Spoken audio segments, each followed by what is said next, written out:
Ang totoo talagang ano mo, gusto ng mga Pilipino na ibon, lovebird. Lovebird? Bakit lovebird? Lovebird nga. Eh, yun yung ano talaga eh. Yun yung Kulukuhan kadalasang ilalagaan ng mga Pilipino eh, lovebird. Hindi ako maniniwala doon. Lovebird.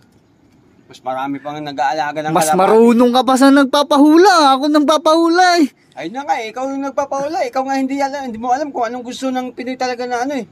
Ibon eh. Eh, ba't ikaw may alam ka bang anong gusto ng mga Pinoy? Oo, Ano yun? agila.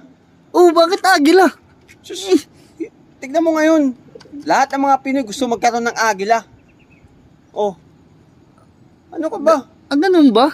Oo. Saan ba na Agila ang gusto ng ano nun. mga Pinoy na alagaan ngayon? Oo, tignan mo sa mga wallet nila. Yung iba nga, gustong gusto. Agila na lang puro laman ng wallet eh.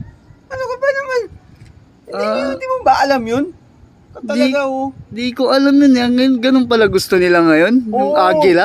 Agila na. Eh, bakit nasa wallet? Ha? Ay, doon nakakulong yun. Ay, oo nga. Hindi kinukulong yun sa kulungan. Sa wallet kinukulong yun, yung agila. Ay, iba naman sinasabi mo.